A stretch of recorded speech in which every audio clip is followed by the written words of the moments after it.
The package he was delivering led him to a horrifying scene. A young mother and her child were being held hostage. He could have called the police, he could have walked away. But the oath he took 30 years ago was still binding. Welcome to Human Stories. Before we begin this powerful tale of hidden heroism, tell us in the comments which city you're watching from today. And if you believe stories like this deserve to be heard, hit that subscribe button. It was 8:15 a.m., and Michael Stevens had never broken his routine. This quiet 58-year-old man was the most reliable employee at Pacific Delivery Services. For 15 years, he'd used the same route, left at the same time, always delivered on schedule. His gray uniform was pressed every morning, his boots polished, his delivery bag organized. No one wondered about his past, because no one thought people with pasts delivered packages. That morning, his bag held 12 packages, each one a different address, a different life. Michael delivered each package with the same courtesy, maintained the same professional distance, never engaged in unnecessary conversation. People saw him, but 15 years ago, when he retired, he'd made himself a promise. He wouldn't save anyone anymore, wouldn't kill anyone, wouldn't protect anyone. He'd just deliver packages, collect his paycheck, live quietly. But standing there at that door, he remembered the oath he'd taken 30 years earlier. To protect the innocent, defend the weak. Michael slowly set his delivery bag down. He pulled out his cell phone, dialed 911, but didn't speak. He left the line open so police could trace his location. Then he quietly tossed his phone into the bushes. He circled the house, silently, unseen. From the backyard, he could see inside. The living room was visible. 3 men were inside. One held a knife, another had a gun pointed at the young woman. The third was holding a small child. The child was crying, the mother trembling, the men shouting. "Where did you hide the money?" "I told you, there's no cash in the house." "Liar. Your husband's a lawyer. Houses like this have money." Michael assessed the situation. 3 armed men, 2 hostages. The child was about 4 years old, the mother around 29 or 30. The men looked inexperienced but desperate, which made them more dangerous. Under normal circumstances, he would wait for police. But the child's scream tore at his heart. Michael approached the back door. It was locked, but the lock was simple. Using a small tool from his pocket, he opened it in 30 seconds. He entered, silently. His steps made no sound. His breathing was controlled. He was in the kitchen now. He could hear the voices from the living room. "Last time I'm asking, where's the money? Don't hurt my child, please." Michael took a knife from the kitchen counter. He felt its weight, tested its balance. Not perfect, but adequate. Then he moved toward the living room. He took out the first man from behind, silently. A sleeper hold, not lethal, just incapacitating. The man dropped without a sound. The second man was holding the child. This was the most dangerous situation.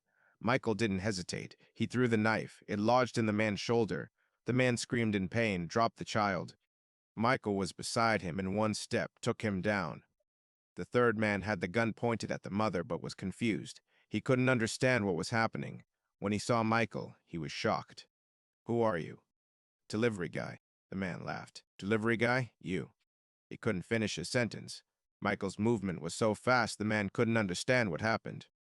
The gun was out of his hand. He found himself on the ground, his wrists zip-tied behind his back. The entire operation took 90 seconds. Michael turned to the child. "Are you okay?" The child nodded, still scared, but no longer crying. He turned to the mother. "Are you hurt?" No, how did you, who?" "I'll stay here until police arrive, don't worry." Michael professionally secured all 3 men, collected their weapons, made them safe. Then he looked out the window. He could hear police sirens approaching. "What's your name?" the young woman asked. Michael Stevens." Thank you so much. But how did you know what to do?" Michael hesitated, something he hadn't told anyone in 30 years. "I used to be in the military." When police arrived, Michael was waiting for them. 3 men secured, weapons collected, mother and child safe. Police Detective James Parker examined the scene, amazed. "You did this?" "I was delivering a package. There was trouble inside. I intervened." "How did you intervene?" "These are armed robbers. All 3 are wanted." Michael shrugged. "Got lucky." But the detective's eye was sharp. Examining the scene, he could see luck had nothing to do with this. This was a professional operation, Clean, fast, effective. Can I see your ID? Michael handed it over. The detective's eyebrows furrowed. Michael Stevens, born 1965. Where are you from? Arizona. Where did you serve? Michael paused. Special unit. Which special unit? A longer pause this time. Green Beret. The detective's expression changed. Green Beret meant Army Special Forces, elite unit. How long did you serve? 25 years. Your rank? Retired Master Sergeant. Respect was now visible in the detective's eyes. Who was your commanding officer? Colonel David Harrison. The detective knew that name. A legendary commander. Only the best served under him. So now you work as a delivery driver? 15 years. It's peaceful work. The mother approached. Detective, this man saved our lives. He saved my child's life. Whatever he did, you misunderstand, ma'am. This gentleman did nothing wrong. On the contrary, he showed exemplary citizenship. But the detective knew this wasn't ordinary citizenship. This was a professional rescue operation. When the media picked up the story, the headline read, "Delivery driver performs rescue operation." But the story details raised questions. How had Michael Stevens single-handedly neutralized 3 armed robbers? Local television wanted an interview. Michael declined. I was just doing my job. But this isn't your job. Protecting people is every citizen's job. Reporters tried to investigate deeper. They tried to find Michael Stevens' background. But military records were classified. They only learned this. He served in the U.S. Armed Forces from 1985 to 2010, Special Forces. Neighbors began giving interviews. He was a very quiet man, never bothered anyone. He's lived here 15 years, never made any noise. He was very polite, very respectful, but no one knew the details. No one was aware of his past. A week later, something strange happened. Visitors came to Michael's house. A black car, 2 men inside. They looked official but weren't police. They stayed an hour, then left. Neighbors were curious, but Michael said nothing. That night, Michael talked to his wife. Linda had known his secrets for 20 years. She had to know because when he screamed in his sleep, woke up sweating, stared out the window for long periods, she knew the reason. The past came to my door today, Michael said. What did they want? For me to come back. What did you tell them? I told them I'm retired. I told them I'm not that man anymore. Linda took her husband's hand. You're always that man, Michael. People just don't know it anymore. They don't need to know. But today you saved that child. You saved that mother. Michael remained silent. Linda was right. The warrior inside him had never died. It was just sleeping. When he went to work the next day, his manager called him in. Michael, we need to talk about what happened. Is there a problem? No problem, but there's media interest. As a company, we don't know how to respond. I'm just a guy who delivers packages. But what you did wasn't ordinary, Michael thought. If I'm causing problems, I'll resign. No, no. On the contrary, as a company, we're proud of you.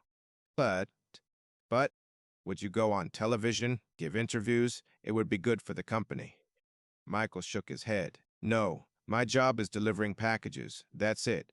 When he went out on his route that day, it was different. People recognized him now. At the houses where he delivered packages, he was received differently. There was respect in their eyes, curiosity. Aren't you that hero? I'm just a delivery driver. But everyone knew there was something different about this man. Walking home that evening, he thought about it. The oath he'd taken 30 years ago still lived inside him. Protect innocent people, defend the weak, ensure justice. He had retired, but the oath hadn't retired. Maybe this was his new mission, being an invisible hero. Protecting the neighborhood while delivering packages. That night there was news on television. He was being called the hero delivery driver, but Michael didn't see himself as a hero. He just saw a man doing his duty. The next morning he left for work at 8:15 again. Same routine, same route. But now people saw him differently. Children waved and greeted him. Elderly people bowed their heads respectfully. Mothers thanked him. Michael acted as if nothing had changed. He delivered his packages, got signatures, said good morning, said goodbye. But now everyone knew. This ordinary-looking man was actually legendary.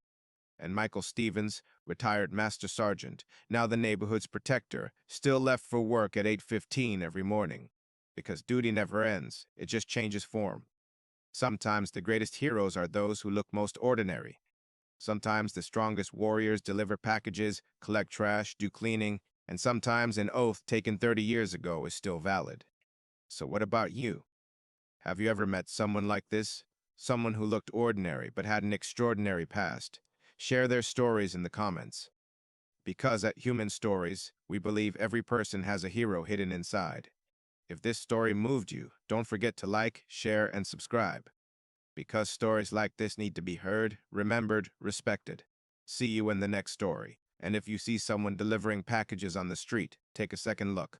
Maybe they too once protected their country, saved people.